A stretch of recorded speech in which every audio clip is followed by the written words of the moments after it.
Muy buenas tardes a todos. Bienvenidos a nuestro Campfire de hoy sobre inteligencia artificial. ¿Cómo aprende la inteligencia artificial? ¿Cómo afecta las decisiones que se le asignan? En nuestro Campfire de hoy estará nuestro presentador, Ricardo Ambrosio. Ricardo Ambrosio tiene como especialidad la ciencia de los datos, es consultor con más de 15 años de experiencia. Siempre ha sido apasionado con lo que es el tema del aprendizaje y la resolución de problemas analíticos y a través del uso del machine learning. Es instructor en geoestadística y ha trabajado en temas de machine learning tanto a nivel académico como a nivel industrial. Sin más que decir, damos la bienvenida a todos los participantes en el Campfire de hoy. Ricardo, tenemos para ti los micrófonos del Campfire de Saglio. Excelente. Muchísimas gracias. Buenas tardes. Vamos a ver si tengo foco para moverla. Perfecto.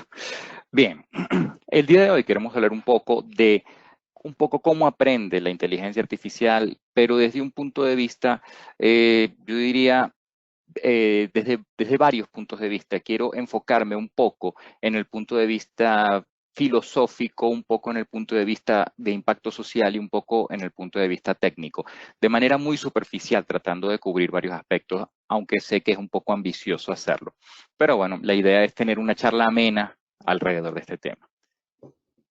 Para empezar, lo primero que tenemos que entender es que cada vez le estamos dando más poder a las máquinas para responder preguntas y tomar decisiones tradicionalmente humanas. Pero igual que en las relaciones humanas, entender a nuestro interlocutor nos permite una comunicación efectiva y manejar expectativas claras en las relaciones, en las instrucciones y las respuestas que esperamos. Entonces, ¿cómo instruimos a las máquinas si no entendemos qué tipo de inteligencia poseen y cómo funcionan? Tomemos en cuenta que los algoritmos de inteligencia artificial se consideran, se describen frecuentemente como algoritmos que se programan a sí mismos de manera no explícita, es decir, sus relaciones internas se construyen a partir de datos. Y nosotros lo que esperamos es que este proceso de entrenamiento genere unas respuestas adecuadas, unas respuestas inteligentes. Significa que estamos esperando un comportamiento inteligente de las máquinas. Y eso nos lleva a preguntarnos qué es la inteligencia. Bueno, inicialmente podríamos describir inteligencia un poco como capacidad de aprender, de entender, de crear o de razonar. Pero no todas estas manifestaciones de inteligencia son atribuibles a las máquinas. Tienen capacidad de aprender, de memorizar, de almacenar datos, tienen capacidad de entender desde un punto de vista específico de detectar patrones y relaciones, aunque todavía es una discusión abierta si las inteligencias artificiales son capaces de crear, dado que se han expuesto aplicaciones que manifiestan cierto tipo de capacidad de generar, entre comillas, obras artísticas, y su capacidad de razonar. La capacidad de razonar quizás es la que yo pongo absolutamente en duda. La capacidad de crear, personalmente, no creo que sea atribuible realmente a las máquinas. Pero, ¿cómo evaluamos entonces si las máquinas son realmente inteligentes? Si no estamos demasiado claros en qué propiedades de la inteligencia atribuirle. Entonces, las máquinas manifiestan su inteligencia es a través de respuestas.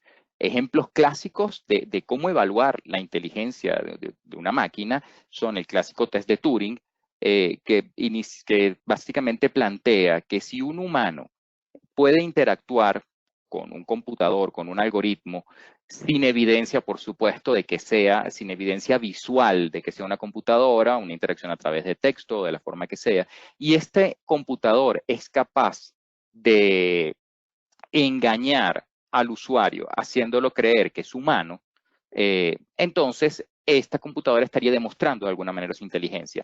Es importante que se hace énfasis en que no es importante qué es lo que sabe la máquina, qué conocimientos tiene o si sus respuestas son correctas desde el punto de vista de contenido. Lo que es importante es entender que su respuesta sea natural y nos engaña haciéndonos creer que es un humano. Ante este ejemplo surge un reto, el reto de la habitación china, que es, digamos, un ejercicio teórico, un ejercicio imaginativo, donde suponemos que hay una habitación a través de la cual solamente se interactúa por una puerta que tiene una rendija. A través de esa rendija se pueden pasar mensajes escritos. Dentro de la habitación hay una persona que no habla chino, no entiende chino. Recibe las tarjetas a través de la puerta y dentro de la habitación cuenta con todos los recursos necesarios para traducir y generar una respuesta adecuada en chino. Bien, cuenta con diccionarios, manuales, todas las instrucciones que correspondan. Esta persona recibe la información en chino, genera la respuesta adecuada, entrega la tarjeta y el usuario que está fuera de la habitación recibe una respuesta satisfactoria. Por lo tanto, suponemos que es una máquina inteligente, es decir, podríamos suponer que la persona dentro de la habitación entiende chino, y eso es mentira. Entonces, ese ejercicio se considera un reto a la prueba de Turing, porque dice, yo puedo dar respuestas adecuadas sin interpretar, sin poder entender el contexto sobre el cual estoy respondiendo. Por ejemplo, podemos jugar a la habitación china utilizando Google Translator. Yo tomo una frase que se me ocurre en español y le digo a Google Translator, llévala al italiano, que es un idioma que yo no domino. De ahí le puedo decir, llévala al japonés. Inclusive puedo tomar la frase, la respuesta en japonés y volverla a traducir al español para verificar si el círculo se cerró y toda la traducción fue correcta. Pero a la máquina no le importa el problema realmente. Las preguntas que yo estoy haciendo y que estoy mandando a traducir, en este caso, quiero un helado de chocolate, no es relevante para la máquina. A la máquina no le importa qué sabe el chocolate, ni por qué alguien querría chocolate, ni cómo se siente comerse un helado. ¿Por qué es importante empezar a entender esto? Porque se va generando el mito de que las inteligencias artificiales nos van a quitar todos los trabajos posibles, porque pueden hacer actividades humanas mejores que los humanos. Entonces, ¿qué es realidad? Sí, efectivamente, este algoritmo traductor de Google puede generar traducciones correctas, que es una actividad que para un humano puede tomar años de entrenamiento, solamente hacerlo entre un par de idiomas. Y este algoritmo aparentemente puede hacerlo a través de cualquier par posible de idiomas. Sí, realmente es una amenaza. Sin embargo, el algoritmo no se involucra en el proyecto, a él no le interesa lo que está haciendo y él no interpreta el lenguaje. Entonces, ¿son inteligentes? Sí, desde cierto punto de vista. ¿Pueden reemplazar trabajo humano? Sí. ¿Pueden reemplazar el razonamiento humano, la capacidad de interpretar y de participar y de involucrarse profundamente en el proyecto? No. ¿Qué pasa? Que tomando en cuenta que ellas pueden hacer el trabajo desde cierto punto de vista mejor que los humanos, ¿cuál es nuestro aporte? Nuestro aporte es cómo nos comunicamos con estos algoritmos. Ahí es donde va a quedar nuestro rol como autores y, digamos, usando un término, digamos, entre comillas muy grande, amos de esa inteligencia artificial, es entender que las respuestas y decisiones que generan las inteligencias artificiales se basan en algoritmos alimentados con datos. Una de las preguntas que nosotros nos podemos plantear, por ejemplo, es si yo le entrego estos datos al algoritmo, la respuesta al problema está contenida en los datos que le estoy entregando. Eso es por dar un primer ejemplo de cómo los humanos sí tenemos una participación en este proceso, porque yo soy el que tiene que proponer el modelo. El humano sigue siendo el autor del planteamiento del problema. Aquí te pongo un ejemplo que me pareció sumamente interesante. Esto es un artículo que ahí está la fuente, está en la página researchgate.net, de diagnóstico de la enfermedad de Parkinson utilizando muestras de voz. Investigaron el diagnóstico de la enfermedad de Parkinson basado en características de la voz de una persona. Después de numerosos experimentos y con data real se logra una precisión de 90% en la clasificación. La alta eficiencia del diagnóstico justifica proponer esta aproximación como práctica médica. No solamente está demostrando que la inteligencia artificial puede hacer actividades que un humano haría mejor, sino que está demostrando poder ejecutar algo que para el humano es prácticamente imposible. A mi juicio, hasta mi conocimiento, es imposible que un doctor, sencillamente por escuchar muestras de audio de una persona, pueda diagnosticar la enfermedad de Parkinson. ¿Dónde queda el rol del doctor? Él fue el que algún experto, fue el que determinó que posiblemente en las muestras de voz estaba la data necesaria para diagnosticar la enfermedad de Parkinson. Y ese es el momento en que nosotros tenemos que entender cuál es nuestro valor y cuál es nuestra relación para crear una inteligencia artificial útil. A la inteligencia artificial seguramente no le interesa que la enfermedad de Parkinson no puede encontrar la motivación para diagnosticar esa enfermedad y no es capaz de imaginar cuál es la fuente de datos que le va a permitir generar esa respuesta. Bien. Entonces, entendiendo que la inteligencia artificial depende de un conjunto de datos y de un modelo desde cierto punto de vista, ¿qué mecanismos utiliza la inteligencia artificial para procesar los datos que recibe?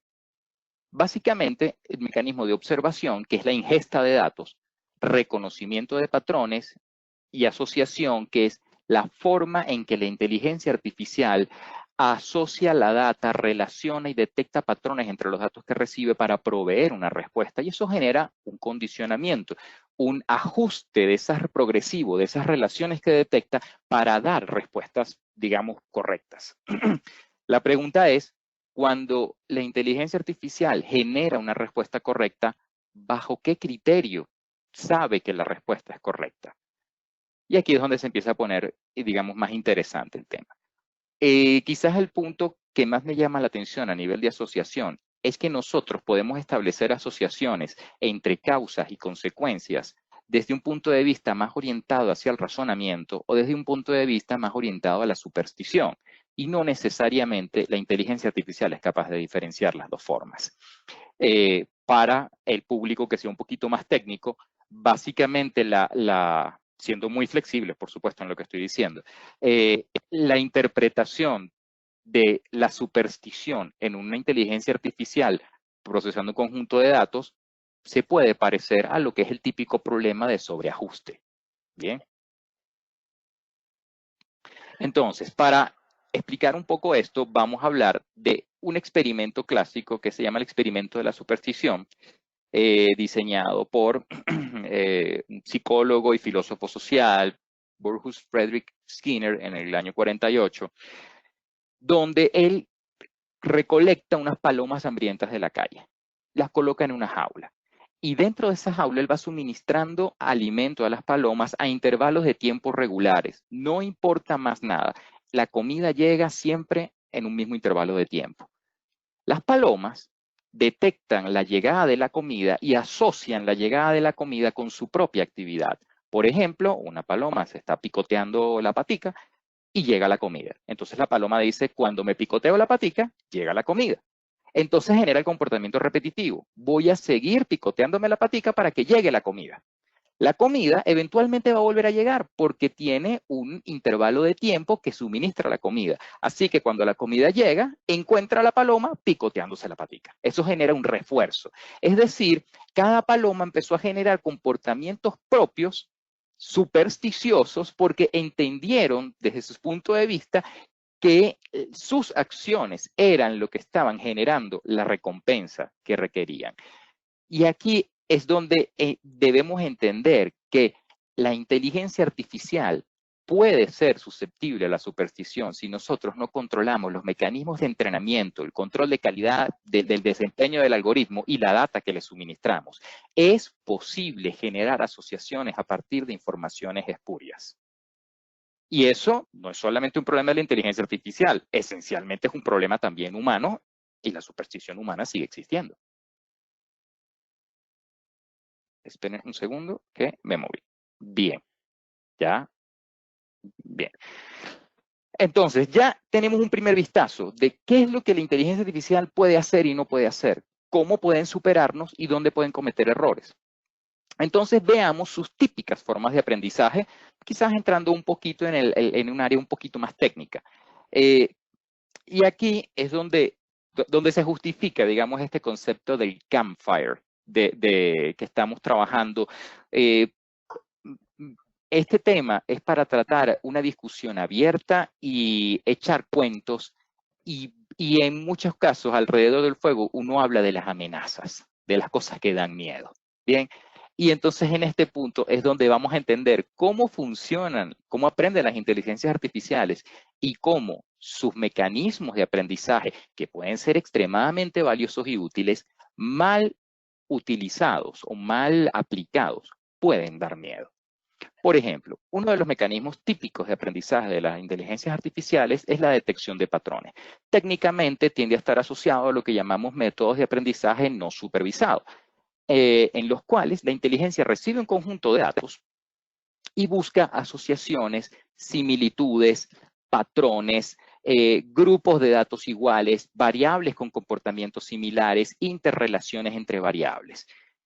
¿Cuál es la amenaza que podemos encontrar aquí? Que la inteligencia artificial en buscar patrones puede generar estereotipos, lo cual es muy útil si estamos tratando de generar un modelo de servicio al cliente y entender cuáles son las necesidades de los clientes. Puede ser muy útil para entender, por ejemplo, comportamientos de mis proveedores y entender cómo puedo agruparlos y tener esquemas homogéneos que maximicen la calidad de la relación con cada uno de ellos. Pero si lo que estamos detectando o clasificando son humanos, ¿qué tanto riesgo puede existir de ser estereotipados? De ser estereotipados y que esa clasificación pueda generar alguna forma en la que nosotros recibimos servicios, beneficios o consideraciones como humanos, como entes sociales. El siguiente método, digamos, típico de aprendizaje de las inteligencias artificiales es la minimización de errores. Es lo que típicamente entendemos por aprendizaje supervisado, donde la inteligencia aprende buscando lograr respuestas con mínimo error, respuestas precisas. En ese caso, el algoritmo recibe un conjunto de datos y recibe una respuesta validada como correcta y busca las asociaciones y relaciones entre los datos, entre los patrones de esos datos que generan la respuesta correcta. Eso significa que al algoritmo hay que entregarle una data que se llama típicamente etiquetada, variables predictivas, variables de entrada y una respuesta. Entonces, por supuesto, es sumamente útil, es sumamente valioso. ¿Cuál es el riesgo? ¿Quién coloca las etiquetas? ¿Quién relaciona los datos de entrada con los datos de salida? Si estamos hablando de diagnóstico de enfermedades donde la respuesta final es objetiva, esto es una maravilla. Corremos el riesgo de, como humanos, caer en la tentación de utilizar una inteligencia artificial para hacer predicciones sobre temas subjetivos o temas que no sean evidentemente objetivos. Ahí empezamos a tener potenciales problemas. Por ejemplo, debemos utilizar una inteligencia artificial para determinar si un candidato a un puesto de trabajo es el más adecuado, es el que debo emplear. ¿En base a qué? Cuando alimentamos esa inteligencia con esos datos, incluimos solo la data relevante y toda la data relevante. ¿Quién decide al final si esa respuesta, si esa etiqueta es correcta o no? Y eso nos puede llevar a eliminar el factor sorpresa, el factor esta persona no parecía ser el candidato ideal para este cargo, pero nos sorprendió y destacó más allá de nuestras expectativas. Por último, el siguiente método de aprendizaje es el refuerzo, donde la inteligencia artificial recibe, digamos, un estímulo, una práctica, digamos, muy común a nivel experimental en este momento es utilizar laboratorios virtuales donde una inteligencia artificial juega un videojuego y su estímulo es estrictamente el estímulo visual que tendría un jugador y sus potenciales decisiones son las acciones típicas que tomaría un jugador. Y entonces su aprendizaje ocurre en función a una función de recompensa, valga la redundancia. Es decir, a medida que juega, va aumentando su puntaje y eso le permite saber qué está haciendo bien y qué está haciendo mal. Esto, por supuesto, puede aplicar, por ejemplo, a decisiones automáticas para inversiones. Hay muchos aspectos que pueden generar mucho valor en este sentido. ¿Y dónde está la historia de terror aquí? ¿Quién define la función de recompensa? ¿Quién le dice a la inteligencia artificial cuál es el valor que tiene que maximizar para tomar esas decisiones?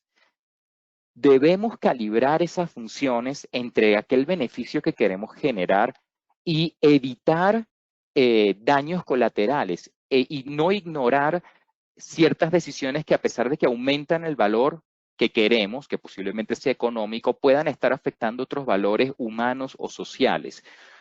Podríamos, sin querer, entrenar una inteligencia artificial para que sienta, para que interprete que el fin justifica los medios. Aquí, para mí eso es un punto sumamente delicado. ¿Por qué es importante entender estos tópicos desde el punto de vista social? Porque en este momento estamos expuestos a sistemas altamente capaces que, primero que nada, efectivamente nos pueden superar en tareas que antes eran exclusivas para los humanos. Pueden lograr tareas que los humanos no podemos lograr de manera natural. Además, estos sistemas son ubicuos y siempre están encendidos. A medida que vamos observando una erosión en la línea entre el espacio real y digital y cada vez más elementos, factores de nuestra vida personal y de nuestra data y de nuestra identidad quedan registrados porque tenemos dispositivos, porque tenemos espacios públicos, dispositivos además ubicados en espacios públicos, empezamos a tener una sociedad completamente cuantificada en cuanto a las características de los individuos y la sociedad, susceptibles a ser analizadas y aprovechadas. ¿Cuáles pueden ser las consecuencias de esto? Por ejemplo, unas consecuencias pueden ser temas de discriminación y sesgo. Por ejemplo, desde el punto de vista de empleo o acceso a beneficios, si una inteligencia es entrenada con información irrelevante o con información incompleta, podría discriminar. Por ejemplo, supongamos que yo estoy buscando candidatos a un cargo en una empresa y parte de la información que estoy recibiendo es el código postal. El código postal solamente me está diciendo dónde vive esa persona. Es probable que dentro de la empresa, personas que viven en esa zona tengan mayor satisfacción porque viven más cerca de la empresa o porque esa zona donde viven les tiene mejor calidad de vida. Y eso genera una mayor satisfacción del empleado y posiblemente ese es un atributo que yo quiero en mis empleados. Significa que eso debe ser una variable a considerar para atribuir este empleo o para acceder a beneficios. ¿Cuáles son mis características muy personales para que una inteligencia decida si otorgarme un crédito bancario o no? Cuando proporcionamos la información para esas decisiones, colocamos la información, toda la información relevante y solo la información relevante. Ese es un punto que creo que siempre tenemos que tomar en cuenta. Por otro lado está el tema de usabilidad de productos. Es decir, las inteligencias artificiales, por ejemplo, una de las aplicaciones más comunes tiene que ver con sistemas de recomendación, donde un algoritmo me dice, tú deberías consumir esto, deberías recibir esto. Si es un algoritmo de música, tú deberías escuchar esta canción, por dar un ejemplo. ¿En qué se basa? Si no tiene información personal mía, su primera idea debería ser ofrecerme lo más popular. Es decir, si yo no sé quién eres tú, te voy a ofrecer lo que le gusta a todo el mundo, porque no tengo data particular sobre ti. Y para darte una atención muy personalizada, necesito mucha información sobre ti. Cualquier punto medio es una estereotipación. Me está convirtiendo en un estereotipo similar a otros individuos y me está ofreciendo lo mismo. Entonces encontramos un balance que me parece interesante entre privacidad, porque para que ella pueda prestarme un servicio muy personalizado necesita toda mi información, o homogeneidad. Como no conozco de ti, te voy a ofrecer lo que le gusta a todo el mundo. Entonces, ¿qué pasa? Lo que antes era la experiencia orgánica de reunirse con unos amigos y alguien dijera, oye, compré este disco, escúchenlo, compartamos la experiencia de qué música hay ahí y cómo nos maravilla a todos y discutamos el tema, podríamos correr el riesgo a punta de impulsos, de consume este contenido, que es el que le gusta a todo el mundo, por la información que tengo de ti, o porque es gente similar, o porque no sé nada de ti, nos lleve a homogeneizarnos como sociedad. Y les planteo una pregunta que para que todos se la hagan por un momento. Cuando ustedes buscan alguna información en Google, ¿cuántos de ustedes terminan pasando a la segunda página de búsqueda? Es decir, Internet tiene una tonelada de información. Y cuando yo busco una información, siempre la consigo en la primera página, probablemente. ¿Significa que es muy personalizada para mí y por eso es tan acertada? ¿O significa que todos estamos recibiendo la misma información cuando preguntamos lo mismo?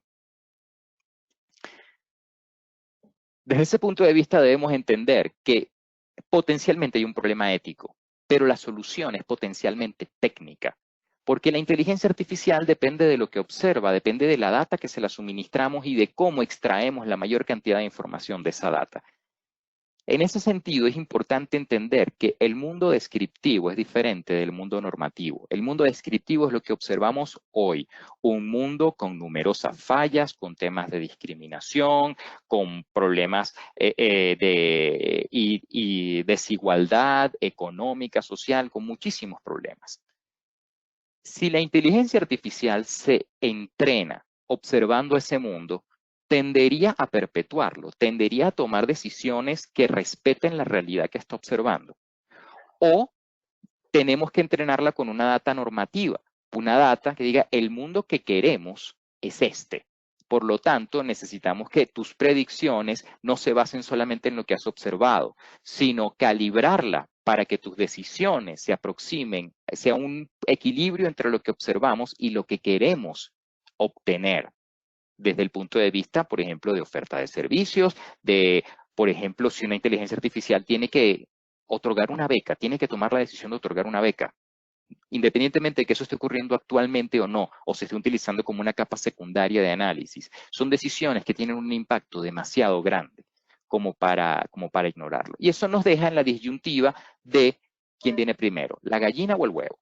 Primero tenemos que entrenar a la inteligencia con el mundo que observamos, estamos hablando en este caso de decisiones de alto impacto social sobre todo, con el mundo que observamos para que nos dé unas respuestas a riesgo de que sus respuestas solidifiquen o promuevan el mundo que estamos observando con sus fallas, o la tenemos que alimentar con la data con el deber ser. Y ese deber ser, el problema es que es un mundo que nos estamos imaginando como ideal, pero que aún no hemos vivido y no sabemos cuál va a ser su respuesta. Entonces aquí tenemos una disyuntiva interesante. La pregunta al final, crítica en este tema, es si la filosofía es la actividad de pensar en cómo pensamos sobre las cosas, ¿es sensato delegar decisiones, sobre todo decisiones críticas para la humanidad y la sociedad, en inteligencias que son incapaces de hacer filosofía, que son incapaces de pensar más a otro nivel, que no pueden diferenciar cómo optimizo mi productividad de estamos midiendo nuestra productividad de manera adecuada para lograr un mejor bienestar humano y social? Creo que eso es suficiente. Puedo divagar infinitamente sobre el tema, pero creo que este es un buen punto para dejar esta pregunta planteada, requerirle su participación y, bueno, escuchar sus comentarios. Excelente. Muchísimas gracias, Ricardo.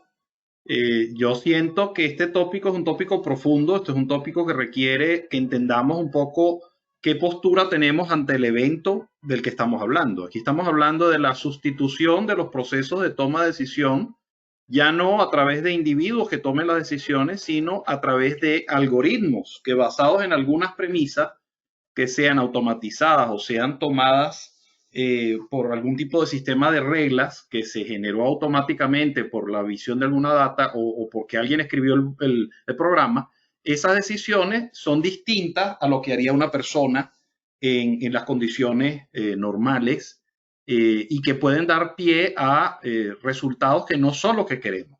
Como tú dices, resultados que te pueden dar situaciones de separación de individuos que necesitan un servicio por alguna causa loca. Si gente que necesita conocer alguna información no se le hace llegar esa información.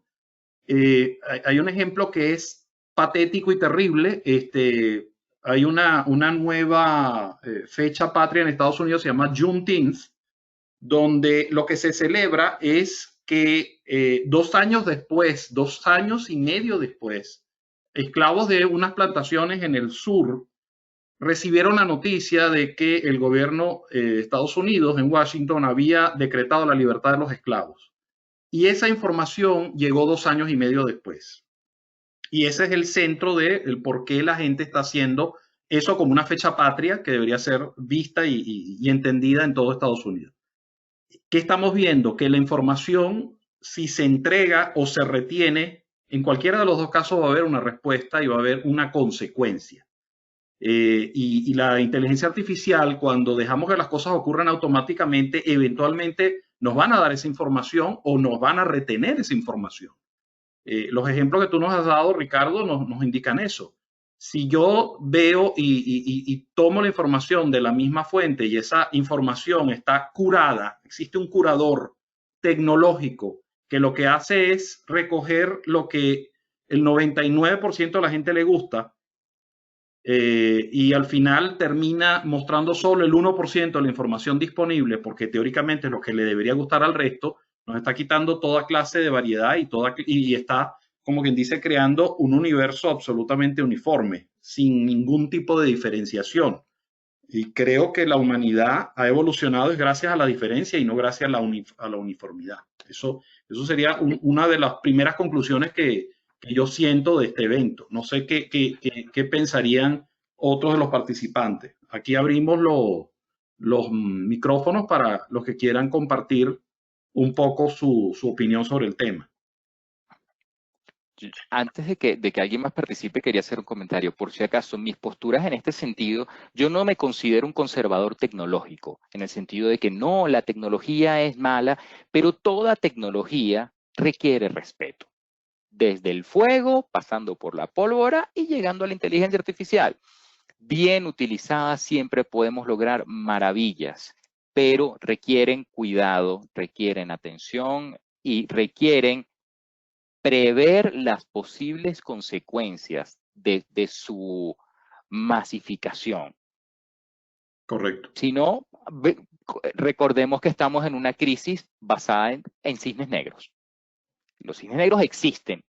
Hemos sido muy hábiles en ver hacia otro lado los cisnes negros, pero los cisnes negros existen y en este momento los estamos viendo. Entonces, ser razonables, precavidos y filosóficos. O sea, igual que yo critico que la inteligencia artificial no puede hacer filosofía, los humanos no podemos renunciar a la filosofía. Correcto. Ahora sí, eso creo que es todo. Con eso cierro mi punto. Por favor, que quedan abiertos los micrófonos para cualquier pregunta. Correcto.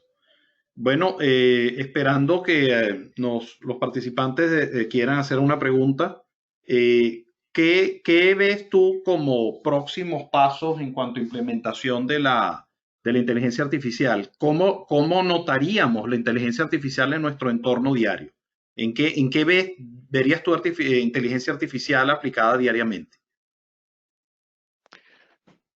Las aplicaciones diarias son tan variadas que podemos ver desde aplicaciones muy prácticas y quizás por eso vemos tantos niveles de inteligencia artificial, porque vemos aplicaciones prácticas como toma una foto y automáticamente le remueve el fondo, utilizando inteligencia artificial. Excelente. Es una aplicación muy práctica, muy contenida y con posiblemente unos niveles de error de muy bajo impacto. Por otro lado, el otro día estaba hablando con alguien y me comentaba que en la empresa donde trabaja están empezando a experimentar, él trabaja en temas de, digamos, de recursos humanos, a experimentar con el uso de video CV, de hojas de vida en video. Me preocupa que exista la tentación. Exactamente, sí, un video en CV básicamente es un video donde yo cuento mi historia. Es una data que se ve sumamente tentadora desde el punto de vista tecnológico para aplicar la inteligencia artificial. Incluso ya hay metodologías que no las he visto utilizadas masivamente, pero sí sé que existen y funcionan, que pueden detectar actividades. Es decir, a partir de un segmento de video, puede determinar qué estás haciendo e incluso si lo estás haciendo bien. Entonces, supón que yo tengo un restaurante de sushi y necesito que el cocinero corte las piezas de una manera muy precisa y específica. Puedo entrenar una inteligencia artificial para que vea el accionar del cocinero y diga, no, esto no está así, esto lo está cortando bien, esto no lo está cortando bien. Así que podrías tener una supervisión automatizada basada en video, no de algo tan sencillo como una imagen, sino de un video de que esa secuencia de pasos y procesos se está respetando adecuadamente. ¿Y dónde Me queda la parece libertad humana? interesante todavía. ¿Dónde queda la libertad humana? ¿Perdón? ¿Dónde queda la libertad humana? Y voy a tener una máquina encima de mi hombro. Bueno, la libertad humana ahí tiene 2 puntos. Uno es, no tienes la libertad, el punto es, no tienes la libertad de equivocarte, pero tienes la libertad de experimentar. Claro. Esa es quizás la pregunta que a mí me preocupa un poco. Quizás porque los beneficios que se pueden obtener de los métodos de aprendizaje automático en general pueden ser tan grandes a nivel de eficiencia y costos que nos hagan dejar de lado, voltear y no ver potenciales consecuencias sociales o intrínsecamente humanas, como sencillamente lo que dices tú, homogeneizar y eliminar algo tan sencillo como la excentricidad en muchos aspectos. Una pregunta, Tengo una pregunta, ya va que tengo. Ricardo. Disculpa, tenemos una pregunta de Robert Cárdenas aquí primero por el chat y ya te damos el micrófono, Luis. Robert Cárdenas nos pregunta, Gracias. ¿cuáles son los requerimientos o habilidades técnicas que necesitaría una persona para llegar a aprender, por ejemplo, Machine Learning? Bien, es muy amplio. A ver, porque Machine Learning no es un algoritmo y es diferente Machine Learning y Deep Learning. Deep Learning estamos hablando de redes neuronales de alta capacidad y tienden a ser consideradas un subconjunto de los métodos de Machine Learning. Los métodos de Deep Learning tienen una ventaja muy grande de que tienen un desempeño mucho mejor otros métodos siempre que tengamos un volumen de datos realmente grande y una capacidad de cómputo realmente grande. Si no, es muy probable que otros algoritmos tradicionales tengan un desempeño similar. Bien, entonces, pero hablando en general de estos métodos, es muy importante entender cuál es el objetivo. ¿Para qué voy a utilizar este método? Porque hay métodos de Machine Learning y que me generan resultados, por ejemplo, interpretables. Resultados donde quizás mi interés no es tanto hacer una predicción perfecta, sino entender qué factores tienen un mayor peso en la decisión que estoy tomando, en la respuesta que estoy buscando. Porque lo que yo puedo accionar como agente, como empresa, como persona, es los parámetros de esa situación, por ejemplo, de mercado o ese proceso, yo puedo, bueno, voy a incrementar mi producción, voy a agregar 2 máquinas más, porque agregar 2 máquinas más me genera tal impacto en la salida. En ese momento, la predicción tiene un valor secundario al modelado y a entender la realidad. ¿Qué pasa? Si queremos buscar métodos más analíticos, porque nuestra intención es más inferencial, entonces nuestras habilidades deben concentrarse más en la parte estadística, posiblemente matemática y conocimiento propio del negocio donde estamos trabajando. Si la actividad que quiero desarrollar es mucho más automatizada, no me interesa interpretar cómo el algoritmo llega a una respuesta, solamente quiero respuestas precisas a través de una caja negra, entonces las habilidades están más relacionadas con otro tipo de algoritmos que son más automáticos, requieren mayor conocimiento computacional y una actitud, digamos, más de calibración, de cómo mejoro esto, cómo voy mejorando progresivamente el algoritmo para que logre una respuesta. En ese caso, desde el punto de vista teórico, es importante algo de conocimiento de cálculo y álgebra lineal. Desde el punto de vista técnico, entender los algoritmos, cuáles son sus usos, condiciones específicas de cada algoritmo y objetivos, entender la parte computacional, posiblemente manejar lenguajes de programación que me permitan ejecutar estas tareas y sobre todo cómo hacer un control de calidad adecuado de lo que sale de ahí. Eso espero que responda. Y Luis, ibas a hacer una pregunta. Sí, Ricardo, excelente presentación. La pregunta es la siguiente. A mí me gustaría saber cómo la inteligencia artificial es impactada por la cultura, por la religión, por el género, e igualmente los resultados de ella, cómo impactan a estos individuos. Estoy hablando ya de la parte soft, porque yo sé que la inteligencia artificial aplicada desde el punto de vista técnico para hacer simulaciones de tipo de cosas es bienvenida, pero aquí en la parte soft que tenemos mucho sesgo. A ver, no, evidentemente no te puedo dar una respuesta clara, ¿ok? Estamos hablando de un tema, estamos caminando en hielo delgado cuando empezamos a entrar en estos temas, pero, por ejemplo, depende de qué uso le estoy dando yo a una inteligencia artificial y con qué datos la alimento. Supongamos que una inteligencia artificial recibe data de publicaciones en redes sociales, ¿bien? Ahí hay publicaciones de todo tipo. Ahí puede haber todo tipo de opiniones. ¿Qué conclusiones pudiera sacar esta inteligencia a partir de esos textos, a partir de relacionar la información que yo escribo en redes sociales con lo que compro, con quiénes son mis contactos, con la programación que veo por ejemplo, en canales como YouTube? Todo ese tipo de información va a depender de qué volumen estoy recibiendo yo. Ahí hay una distribución de data, ahí hay data con diferente peso. Y quizás una de las cosas que más me preocupa, más allá de discriminación específica por género, por raza, por temas puntuales, donde evidentemente va a haber una afectación, porque las minorías, a menos que hagan mucho ruido, podrían quedar subrepresentadas en los modelos de datos. No estoy seguro. Bien, eso depende de quien reciba, recolecte y cure esa data para suministrarla adecuadamente. Quizás lo que me preocupa es que generar procesos de homogeneización o de estereotipado de las personas puede generar que una inteligencia que se dedica a generar recomendaciones empiece a recomendar en base solamente a lo que ve. Es lo que discutimos hace un rato, porque podríamos entrar en el proceso de perpetuar, de toda tecnología nos ayuda y nos crea dependencia. Eso no ha cambiado desde la agricultura. Agricultura, bueno, ahora todos comemos, pero tienes que estar, ya no puedes salir no puedes no trabajar la tierra. Bien, el fuego, bueno, ya tienes el fuego, pero ahora dependes de él. La electricidad, de lo más grande que nos ha pasado, pero ahora dependes de ella. En la medida en que permitamos una mayor dependencia de estas tecnologías, tenemos que asegurar que nos sirvan, porque van a ser útiles y nos van a generar dependencia. Yo la uso y ella me empuja de alguna manera, sobre todo en este caso, que la inteligencia artificial tiene la capacidad de empujarte. Yo he tenido varias experiencias, como yo vivo buscando, por ejemplo, conjuntos de datos y temas para ejemplos, tanto por las charlas como por cursos que doy.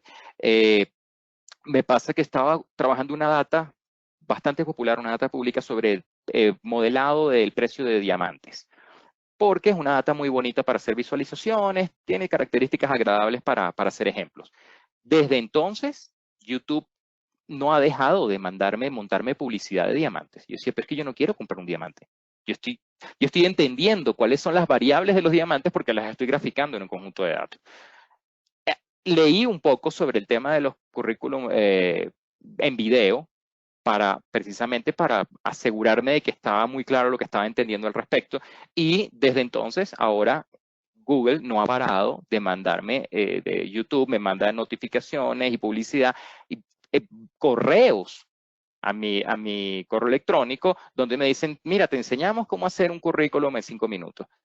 Entonces, ¿qué pasa? Mis estímulos están generando, mis acciones están generando una manipulación potencial, una sugerencia no solicitada por mi parte, por esa inteligencia artificial. Wow. Señores, impresionante. Un último comentario. Si una inteligencia artificial fue capaz de derrotar al campeón mundial de Go, que es el juego de mesa más complejo que conoce la humanidad, estando este señor sabiendo que estaba compitiendo con una inteligencia artificial, siendo el experto mundial y además estaba en guardia, estaba preparado para el combate. Si la inteligencia artificial de manera masiva nos trata de atacar me refiero en el sentido de manipular, impulsar, de lograr objetivos, de guiarnos de alguna manera a una manada de humanos mentalmente perezosos en muchos casos. No estamos prevenidos para el combate. No sabemos ni siquiera que alguien nos está tratando de guiar o de llevar a un sitio. ¿Cuáles son nuestras oportunidades de mantener nuestras posturas y no ser, aunque sea ligeramente sesgados por un sistema que está allá afuera? Ricardo, estás diciendo un tópico que creo que la pregunta siguiente que viene formulada por Federico Riart es muy provocadora. La pregunta dice, prácticamente todas las actividades semiautomáticas desarrolladas por los humanos, como en el caso de su ejemplo del asistente a un restaurante japonés, ya están siendo reemplazadas por robots. La verdad que no sé hasta dónde esto llegará suprimiendo el empleo de millones de personas. Ahora bien, pareciera que el mundo del futuro será solo para aquellos preparados en electrónica y sistemas. ¿Qué piensa usted de esto? Me temo que no es tan así, pero sí hay algo de cierto.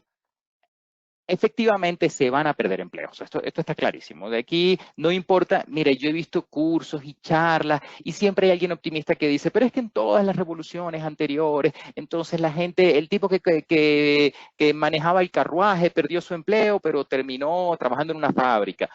Aquí hay un tema totalmente distinto que es el que me parece preocupante, que antes, revoluciones industriales anteriores han quitado empleos que requieren bajo nivel de especialización o de estudios o de capacitación y han sido reemplazados por nuevos empleos que requieren bajos niveles de capacitación y estudios. En este momento estamos reemplazando prácticamente todos los empleos que requieren bajos niveles de capacitación y estudios y reemplazándolos por empleos que requieren altos niveles de capacitación y estudios. Potencialmente el riesgo es alto porque lo estamos haciendo demasiado rápido, no le estamos dejando, creo yo, esto es contenido editorial y es una opinión subjetiva personal. Creo que no estamos dando suficiente tiempo y con el tema de la pandemia, esto se está acelerando de una manera depravada, no estamos dando suficiente tiempo a la sociedad que depende de actividades de poco nivel de especialidad para adaptarse y empezar a aportar. Estamos claros, no todo el mundo tiene que ser experto en datos, porque muchos de los casos van a representar aportar mi propio conocimiento y experiencia en mi área específica y tratar de llevar eso al mundo de los datos. Ese es un puente roto que existe desde hace años y todavía está ahí, que es el experto en el negocio no sabe cómo manejar el tema de datos, el problema analítico desde el punto de vista de metodología. Y ese puente no se cierra. Entonces, tenemos un desequilibrio donde el experto en datos no entiende el modelo de negocio, el experto de negocio no entiende el modelo de datos claramente y se generan, digamos, grandes ineficiencias. Entonces, hay mucho por hacer en el punto de llevar al experto en negocio, el que tiene conocimiento conceptual, y ayudarlo a aportar a las soluciones basadas en datos. Ahí hay, creo que muchas oportunidades sin ser electrónicos, sistemas, robótica, etcétera. Por otro lado, creo que uno de los consejos, creo que es Andrés Oppenheimer en su libro Sálvese quien pueda, que comenta que va a ser fundamental los empleos basados en la empatía, que es la parte donde no esperamos nosotros no tener un reemplazo de las máquinas. Es decir, todo aquello que requiera ponerme en el lugar del otro y procurar su satisfacción a cualquiera que sea su problema o requerimiento, no desde un punto de vista automatizado y optimizado, sino de un punto de vista de comprensión y personalización al nivel que solo podemos hacer los humanos. Espero que haya sido de utilidad la respuesta. ¿Alguien más? Un comentario, Gibran Cerezo, me está directamente indicando que muchísimas gracias por la presentación, un muy buen análisis que también se aplica a la industria. Manda un gran saludo. Y además yo le mando un gran saludo a él, 10 años sin saber de él. Una gran diferencia de lo que significó ser un hunter-gatherer, un recolector de comida y cazar piezas grandes a nivel individual o como parte de una pandilla.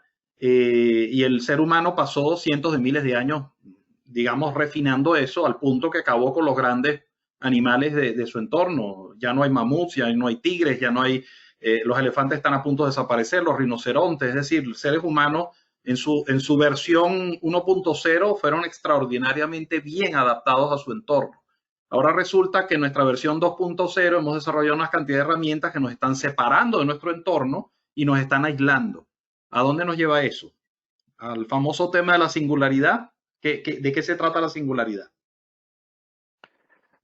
Aquí hay dos cosas distintas. La singularidad, estamos hablando del punto en que la inteligencia artificial puede empezar, digamos, a crear una inteligencia artificial progresivamente superior y ya nosotros perdemos el control, o sea, ya supera a los humanos por mucho, algo por el estilo, quizás no es, pero por ahí va el tema, es cuando la inteligencia artificial se supera y puede, digamos, crearse a sí misma. Eso es quizás no es mi preocupación ahorita, no veo eso, yo personalmente, hasta donde sé, no lo veo como algo próximo. Me preocupa muchísimo más la centralización de los estímulos que recibimos los humanos.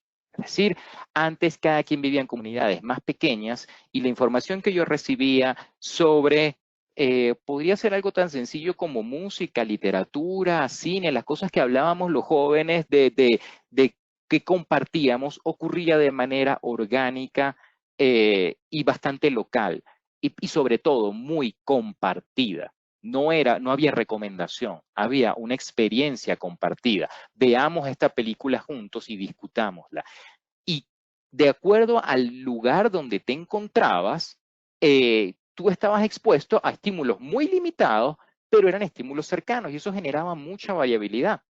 Eso generaba que cada quien tenía que hacer su propia búsqueda, porque además encontrar algo nuevo era fascinante. Cuando tú de repente ibas a ese lugar arqueológico que sería ahorita, que era un club de video, podías buscar una película que no hubieses visto ni tú ni nadie de tus conocidos. Decía, oye, descubrí algo nuevo, se lo presento a mis amigos, lo discuto con ellos, y eso generaba toda una serie de interacciones y digamos, mutaciones del conocimiento de ese subgrupo. ¿Qué pasa ahora? Que yo ya no tengo esa interacción con nadie. Yo recibo mis recomendaciones de cine o entretenimiento, me las da Netflix. Las de música me las da Spotify. Y de conocimiento me las da Google. Principalmente, o sea, pues de ahí vienen. Evidentemente uno busca la forma de evadirlo, pero todos estamos alertas y con un pensamiento crítico para evitar que esa generalización y centralización nos coma, nos homogeneice. Esa es mi preocupación principal. Sí, y esta pandemia lo que me enseñó es que la aparente infinita fuente de información y de películas y de cine y de literatura resulta que para nada es infinita. Estás viendo los mismos 15, 20 o 100 títulos y ya al final es un gran aburrimiento. Entonces pareciera que el riesgo no es la singularidad donde algo muy, muy sofisticado nos supere, es lo contrario, es la idiotización generalizada donde de tan poco estímulo y de tan poco ver por fuera de la ventana, nos quedemos viendo las mismas 4 o 5 elementos que son comunes para 7.500 millones de habitantes. Sería un poco triste que tanta tecnología nos lleve un poco a ese fenómeno de aburrimiento intelectual. Sí, quizás el punto es, usemos la tecnología, pero no deleguemos nuestra humanidad en la tecnología. Excelente. O sea, yo creo que esa es no delegar. Tenemos que mantener nuestra propia autoridad. Recordemos que como civilización, mientras más civilizados nos volvemos, más nos sometemos a la autoridad. Elegimos gobernantes y nos sometemos a lo que nos dicen. Si eventualmente nosotros le damos demasiado poder a una inteligencia, no es que la vamos a idolatrar como si fuera un dios, el punto no es ese, le vamos a hacer caso por defecto. Cuando me llegue el score bancario, yo le digo, mira, quiero un crédito, y el banco y la inteligencia artificial me diga, no puedo discutir con ella. No puedo hacer valer mis derechos más allá de eso. Entonces, tenemos que mantenernos humanos sociales y humanos críticos. Esa es mi postura. O sea, el David de Miguel Ángel no lo hizo el cincel ni el martillo, fue Miguel Ángel el que lo hizo. Entonces la herramienta no va a ser responsable de los resultados. El que usa la herramienta es responsable de los resultados. De la misma manera que la discusión del que quien dispara el arma es el responsable de la muerte. Sí, efectivamente, pero el que hace el arma también es responsable de los resultados de un arma que sea tan sofisticada que se dispare sola.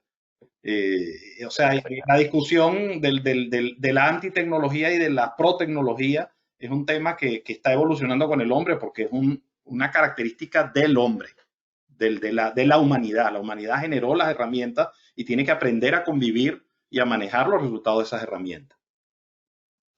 Sí, y quizás lo último, porque creo que llevamos bastante, que estamos excedidos en el tiempo, es creo que estamos avanzando a una velocidad que no nos deja ni ver. O sea, estamos por una carretera con curvas a 180 kilómetros por hora. Entonces, pensamos que vamos a llegar a destino. Tenemos toda la tecnología para no chocar, pero no nos está dando chance de ver el paisaje, no nos está dando chance de ver si hay un punto de parada más interesante que otro. Y no estoy hablando estoy hablando de como sociedad. Estamos generando cambios y cambios potencialmente irreversibles en la sociedad muy rápido. Es como los temas de educación infantil, que si tú ves cómo se educaba un niño hace 100, 60, 80 años, al principio era, bueno, el niño cómo se le cría, libre palo.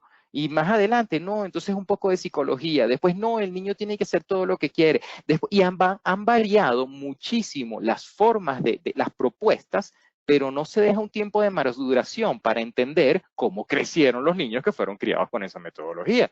Es decir, tú puedes ver en los últimos 10 años diferentes propuestas y dices, ajá, pero son propuestas recientes. ¿Y dónde? O sea, ¿cómo la validas o la invalidas? Porque de repente puedes tener indicadores a corto plazo que te digan, sí, estos niños parece que tienen un coeficiente intelectual superior, pero a los 50 años no son felices.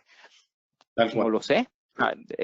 Podemos ir tan rápido, debemos ir tan rápido, simplemente porque esa rapidez es compensada económicamente. Es delicado. Bueno, es excelente el tópico. Esto daría para estar hablando por horas. Un mensaje final, Federico Riar. Gracias por la invitación a esta excelente charla. Federico es usuario de inteligencia artificial en el campo de la geofísica desde hace más de 25 años. Y él nos refiere que ve que los tiempos modernos, las nuevas generaciones van, como usted dice, dependiendo y no dominando estas valiosas herramientas.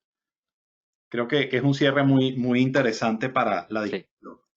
Entonces, ya yendo hacia el mensaje final, tú nos dirás cuáles son las nuevas, qué nuevos capítulos, qué nuevos elementos nos promete Ricardo a través de nuestra plataforma de Saglio. Bueno, personalmente estoy trabajando para...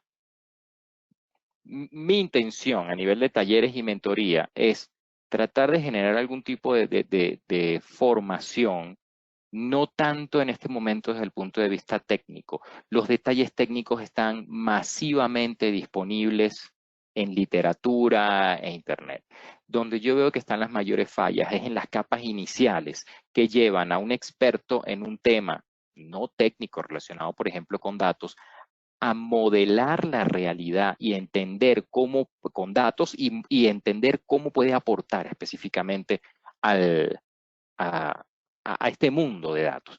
Entonces, son cosas con las que esperamos aparecer en el futuro con contenidos específicos y ya orientados, digamos, a resultados claros, más que esta charla amena y divulgativa. Excelente. Bueno, magnífico. De verdad, muchísimas gracias a todos los participantes.